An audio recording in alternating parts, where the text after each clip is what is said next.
ನಮಸ್ಕಾರ, ಆರ್ಗ್ಯಾನಿಕ್ ಕಿಚನ್ಗೆ ಸ್ವಾಗತ. ಇವತ್ತು ನಾನು ಮಾಡ್ತಾ ಇರುವಂಥ ರೆಸಿಪಿ ಪರ್ವಲ್ನ ಗ್ರೇವಿ ಮಾಡ್ಕೊಳ್ತಾ ಇದ್ದೀನಿ.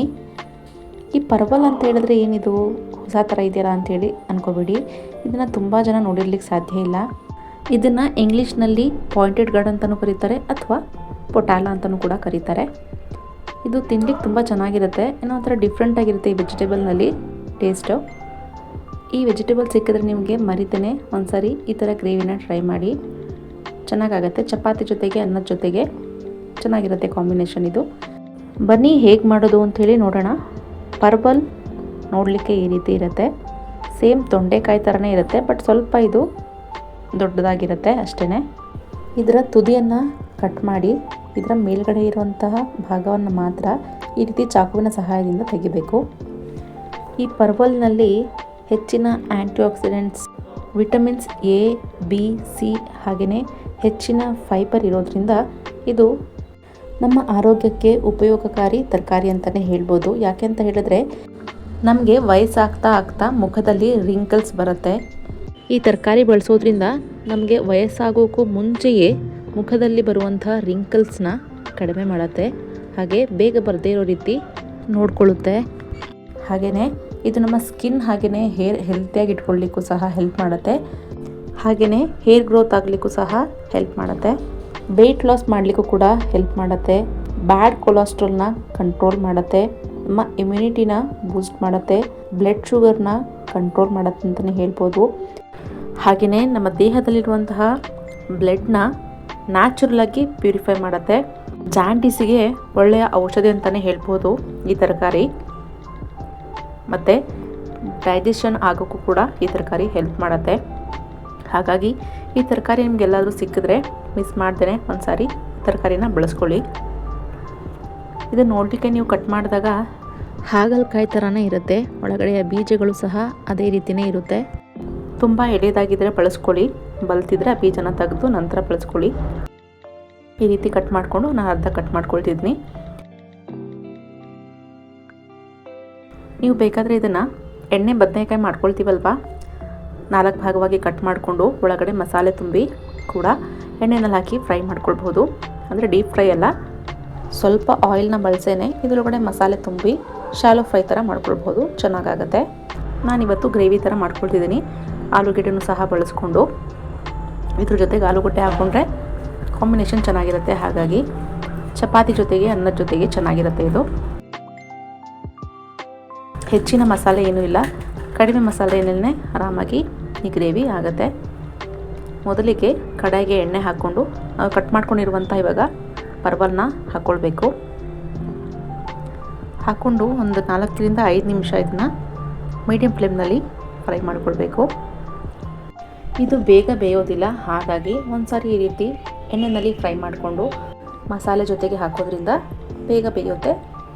ಮಸಾಲೆ ಎಲ್ಲ ಕೂಡ ಒಳಗಡೆ ಹೋಗುತ್ತೆ. ಹಾಗಾಗಿ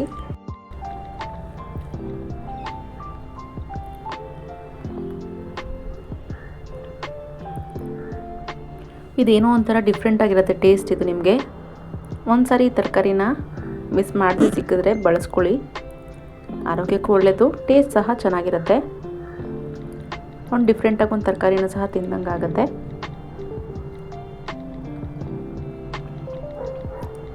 ಇದನ್ನು ನಾರ್ತ್ ಸೈಡಲ್ಲಿ ಹೆಚ್ಚಾಗಿ ಬಳಸ್ತಾರೆ ಈ ವೆಜಿಟೇಬಲ್ನ.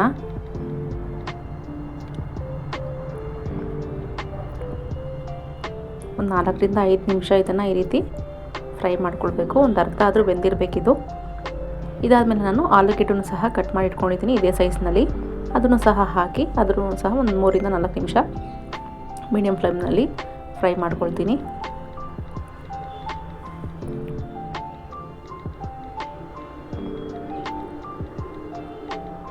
ಈಗ ಒಂದು ಸಲ ಫ್ರೈ ಮಾಡಿಕೊಂಡ್ರೆ ನಿಮಗೆ ಮಸಾಲೆನಲ್ಲಿ ಹಾಕಿದಾಗ ಬೇಗನೆ ಆಲೂಗೆಡ್ಡೆ ಸಹ ಬೇಯುತ್ತೆ. ಹಾಗಾಗಿ ಈ ರೀತಿ ಮಾಡ್ಕೊಳ್ಬೇಕು.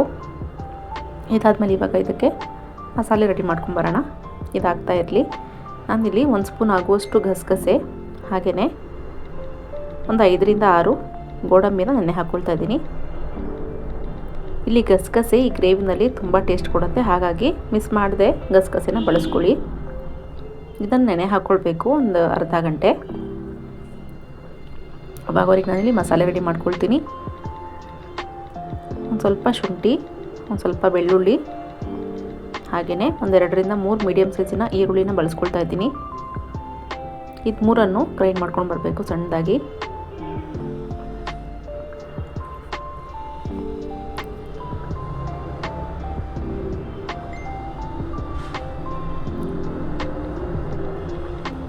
ಇದು ಇವಾಗ ಆಗಿದೆ. ಈ ಕಡೆ ನಾವು ಆಲೂಗಡ್ಡೆ ಫ್ರೈ ಮಾಡ್ಕೊಳ್ತಿದ್ವಿ, ಅದು ಸಹ ಕಂಪ್ಲೀಟ್ ಆಗಿದೆ. ಇವಾಗ ಇದನ್ನು ಒಂದು ಕಡೆ ಟ್ರಾನ್ಸ್ಫರ್ ಮಾಡಿಕೊಂಡು ಗ್ರೇವಿಗೆ ಒಗ್ಗರಣೆ ಹಾಕ್ಕೊಳ್ಳೋಣ. ಮೊದಲಿಗೆ ಇಲ್ಲಿ ನಾನು ಸಾಸಿವೆ ಎಣ್ಣೆನ ಬಳಸ್ಕೊಳ್ತಿದ್ದೀನಿ. ಸಾಸಿವೆ ಎಣ್ಣೆನಲ್ಲಿ ಮಾಡೋದ್ರಿಂದ ಈ ಗ್ರೇವಿ ಟೇಸ್ಟಿಯಾಗಿ ಚೆನ್ನಾಗಾಗುತ್ತೆ. ಹಾಗಾಗಿ ನಾನಿಲ್ಲಿ 1 ಸ್ಪೂನ್ ಆಗುವಷ್ಟು ಸೋಂಪು, ಚಕ್ಕೆ, ಲವಂಗ ಹಾಗೆಯೇ ಪಲಾವ್ ಎಲೆನ ಒಗ್ಗರಣೆಗೆ ಹಾಕ್ಕೊಳ್ತಾ ಇದ್ದೀನಿ. ನಾನಿಲ್ಲಿ ರುಬ್ಬೋಕೆ ಯಾವುದೂ ಹಾಕ್ಕೊಂಡಿಲ್ಲ ಇಲ್ಲಿ. ಹಾಗಾಗಿ ಒಗ್ಗರಣೆಗೆ ಹಾಕಿದ್ರೆ ನಮ್ಗೆ ಅದರ ಘಮ ಬಂದರೆ ಸಾಕು, ರುಬ್ಕೊಳ್ಳೋ ಅವಶ್ಯಕತೆ ಇಲ್ಲ. ಇದಾದಮೇಲೆ ಇವಾಗ ರುಬ್ಕೊಂಡಿರುವಂತಹ ಈರುಳ್ಳಿ, ಶುಂಠಿ, ಬೆಳ್ಳುಳ್ಳಿ ಪೇಸ್ಟ್ನ ಹಾಕ್ಕೊಂಡು ಎಣ್ಣೆಯಲ್ಲಿ ಫ್ರೈ ಮಾಡ್ಕೊಳ್ಬೇಕು. ಒಂದು 2ರಿಂದ 3 ನಿಮಿಷ. ಶುಂಠಿ ಬೆಳ್ಳುಳ್ಳಿ ಹಸಿ ವಾಸನೆ ಹೋಗೋವರೆಗೂ ಫ್ರೈ ಮಾಡಿಕೊಂಡ್ರೆ ಸಾಕು. ಇದಾಗೋವರೆಗೆ ನಾನು ಇನ್ನೊಂದು ಪ್ಯೂರಿನ ರೆಡಿ ಮಾಡ್ಕೊಂಡ್ಬರ್ತೀನಿ, ಟೊಮ್ಯಾಟೊ ಪ್ಯೂರಿನ. ಟೊಮ್ಯಾಟೊನೂ ಸಹ ಹುಳಿ ಟೊಮ್ಯಾಟೊ ತೊಗೊಂಡಿದ್ದೀನಿ, ಒಂದು 2ರಿಂದ 3 ಟೊಮ್ಯಾಟೊ. ಇದನ್ನು ಸಹ ಸಣ್ಣಗೆ ರುಬ್ಕೊಳ್ಬೇಕು. ಇದ್ರ ಜೊತೆಗೇ ನಾನು ಇವಾಗ ನೆನೆಸ್ಕೊಂಡಿರುವಂತಹ ಗಸಗಸೆ ಹಾಗೆಯೇ ಗೋಡಂಬಿನ ಹಾಕ್ಕೊಂಡು ಪೇಸ್ಟ್ ಮಾಡ್ಕೊಳ್ತೀನಿ. ಇವಾಗ ಇದು ಸಹ ರೆಡಿಯಾಗಿದೆ. ನಾವು ಫ್ರೈ ಮಾಡ್ಕೊಳ್ತಿರುವಂಥ ಈರುಳ್ಳಿ, ಶುಂಠಿ, ಬೆಳ್ಳುಳ್ಳಿಯ ಫ್ರೈ ಕೂಡ ರೆಡಿ ಆಗ್ತಾ ಇದೆ. ಇದ್ರ ಜೊತೆಗೆ ಸ್ವಲ್ಪ ಸ್ಪೈಸಸ್ನ ಹಾಕ್ಕೊಳ್ಳೋಣ. ನಾನಿಲ್ಲಿ ಧನಿಯಾ ಪೌಡರ್ ಹಾಗೆಯೇ ಚಿಲ್ಲಿ ಪೌಡರ್ನ ಹಾಕ್ಕೊಳ್ತಿದ್ದೀನಿ.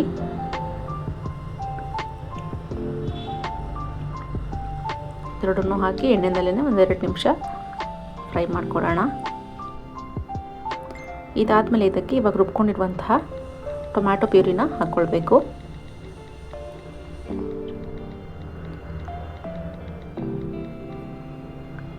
ಹಾಕ್ಕೊಟ್ಟು ಮಸಾಲೆಯ ಹಸಿ ವಾಸನೆ ಹೋಗೋವರೆಗೂ ಇದನ್ನು ಒಂದು 5ರಿಂದ 10 ನಿಮಿಷ ಲಿಡ್ನ ಕ್ಲೋಸ್ ಮಾಡಿ ಕುದಿಸ್ಕೊಳ್ಳೋಣ. ನಾನಿಲ್ಲಿ ಯಾವುದೇ ಮಸಾಲೆನ ಮೊದಲೇ ಹುರ್ಕೊಂಡು ರುಬ್ಕೊಂಡಿಲ್ಲ. ಹಾಗಾಗಿ ಮಸಾಲೆಯ ಹಸಿ ವಾಸನೆ ಹೋಗಬೇಕು. ಹಾಗಾಗಿ ಸ್ವಲ್ಪ ಇದಕ್ಕೆ ನೀರು ಹಾಕ್ಕೊಂಡು ಕುದಿಸ್ಕೊಳ್ಳೋಣ ಒಂದು 5ರಿಂದ 10 ನಿಮಿಷ. ಆಮೇಲಿಂದ ತರಕಾರಿನ ಇದರೊಳಗಡೆ ಹಾಕ್ಕೊಳ್ಳೋಣ.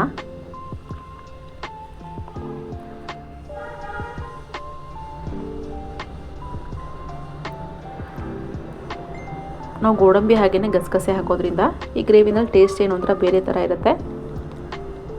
ಚಪಾತಿ ಜೊತೆಗೆ ಚೆನ್ನಾಗಿರುತ್ತೆ, ಚಪಾತಿಗೂ ಪೂರಿಗೂ ತಿನ್ಬೋದು, ಚೆನ್ನಾಗಿರುತ್ತೆ. ಇವಾಗ ರುಚಿಗೆ ತಕ್ಕಷ್ಟು ಉಪ್ಪು ಹಾಕ್ಕೊಂಡು ಇದನ್ನು ಕುದಿಲಿಕ್ಕೆ ಬಿಡ್ತೀನಿ 5ರಿಂದ 10 ನಿಮಿಷ.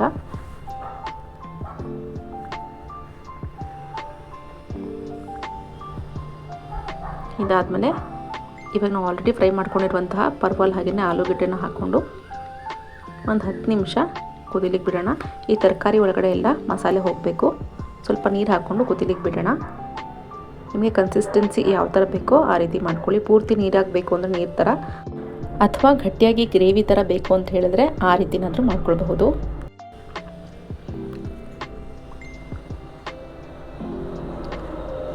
ಇದನ್ನು ಒಂದು 10 ನಿಮಿಷ ಕುದಿಲಿಕ್ಕೆ ಬಿಡೋಣ. ಇವಾಗ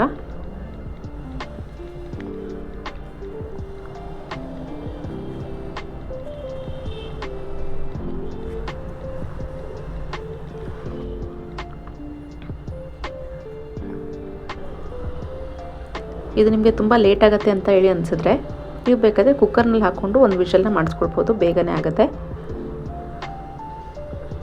ಅಲ್ಲಿ ಕಡಾಯಲ್ಲೇ ಮಾಡಿಕೊಟ್ರೆ ಚೆನ್ನಾಗಿರುತ್ತೆ ಅಂಥೇಳಿ ಕಡಾಯಲ್ಲೇ ಮಾಡ್ಕೊಳ್ತಾ ಇದ್ದೀನಿ. ಇವಾಗ ಇದು ಎಲ್ಲ ಬೆಂದಿದೆ. ಕೊನೆಯಲ್ಲಿ ಏನು ಹಾಕ್ಕೊಳ್ಬೇಕು ಅಂತ ಹೇಳಿದ್ರೆ ಕಸೂರಿ ಮೇಥಿನ ಹಾಕ್ಕೊಳ್ಬೇಕು, ಟೇಸ್ಟ್ ಚೆನ್ನಾಗಾಗುತ್ತೆ. ಇನ್ನೇನು ಮುಗೀತು ಇದು ಅನ್ನೋ ಟೈಮ್ನಲ್ಲಿ ಸ್ವಲ್ಪ ಕಸೂರಿ ಮೇಥಿನ ಹಾಕ್ಕೊಳ್ತಿದ್ದೀನಿ. ಹಾಗೆಯೇ ಕೊತ್ತಂಬರಿ ಸೊಪ್ಪನ್ನ ಹಾಕ್ಕೊಳ್ತಾ ಇದ್ದೀನಿ.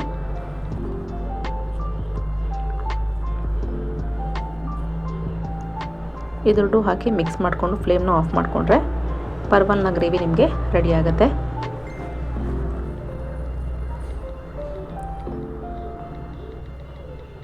ಇಷ್ಟು ಗಟ್ಟಿ ಇದ್ದರೆ ಸಾಕು.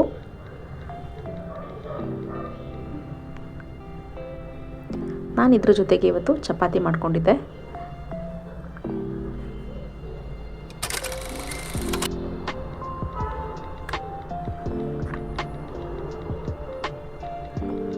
ಚಪಾತಿ ಸಹ ರೆಡಿ ಮಾಡ್ಕೊಳ್ತಾ ಇದ್ದೀನಿ ಇದ್ರ ಜೊತೆಗೆ.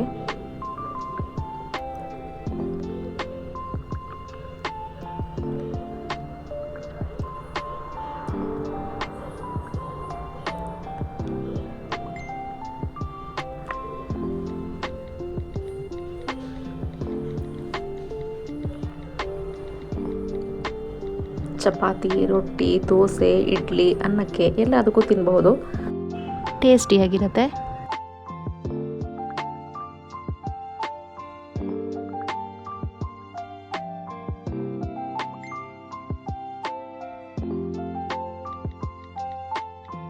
ನಾನಿಲ್ಲಿ ಫೋಲ್ಡಿಂಗ್ ಚಪಾತಿನ ಮಾಡ್ಕೊಂಡಿದ್ದೆ. ಒಳಗಡೆ ತುಪ್ಪ ಹಾಕಿ ಲಟ್ಟಿಸ್ಕೊಂಡಿದ್ದು.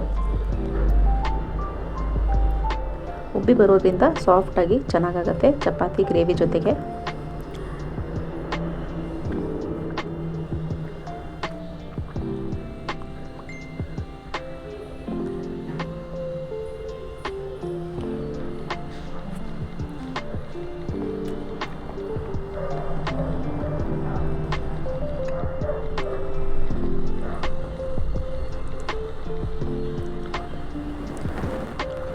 ಕೊನೆಯಲ್ಲಿ ಸ್ವಲ್ಪ ತುಪ್ಪ ಹಾಕಿ ಚಪಾತಿನೂ ಸಹ ಎತ್ತಿಟ್ಕೊಳ್ತೀನಿ. ಇವಾಗ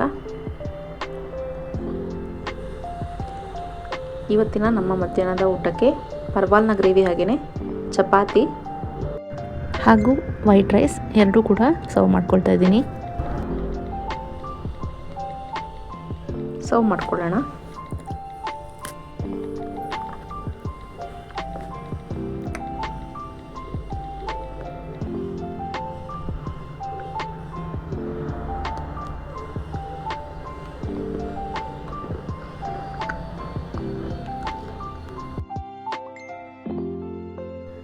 ಚಪಾತಿ, ಅದರ ಜೊತೆಗೆ ಪಾಯಿಂಟೆಡ್ ಗಾರ್ಡ್ನ ಗ್ರೇವಿ, ಸ್ವಲ್ಪ ಅನ್ನ, ಜೀರ್ಣ ಆಗಲಿ ಅಂತ ಕುಕುಂಬರ್, ಕೊನೆಯಲ್ಲಿ ಸ್ವಲ್ಪ ಮೊಸರು. ಇವತ್ತಿನ ನಮ್ಮ ಮನೆಯ ಮಧ್ಯಾಹ್ನದ ಊಟ ರೆಡಿಯಾಗಿದೆ. ನಿಮಗೂ ಸಹ ಈ ವೆಜಿಟೇಬಲ್ ಸಿಕ್ಕಿದ್ರೆ ಮಿಸ್ ಮಾಡದೆ ಒಂದ್ಸರಿ ಈ ಗ್ರೇವಿನ ಟ್ರೈ ಮಾಡಿ. ಹೀಗಾಯಿತು ಅಂಥೇಳಿ ಕಾಮೆಂಟ್ ಮಾಡಿ. ನನ್ನ ಈ ಚಾನಲ್ನ ಯಾರೆಲ್ಲ ಸಬ್ಸ್ಕ್ರೈಬ್ ಮಾಡ್ಕೊಂಡಿಲ್ವೋ ಪ್ಲೀಸ್ ಸಬ್ಸ್ಕ್ರೈಬ್ ಮಾಡ್ಕೊಳ್ಳಿ. ಈ ವಿಡಿಯೋನ ನಿಮ್ಮ ಫ್ರೆಂಡ್ಸ್ ಆ್ಯಂಡ್ ಫ್ಯಾಮಿಲೀಸ್ಗೂ ಕೂಡ ಶೇರ್ ಮಾಡಿ.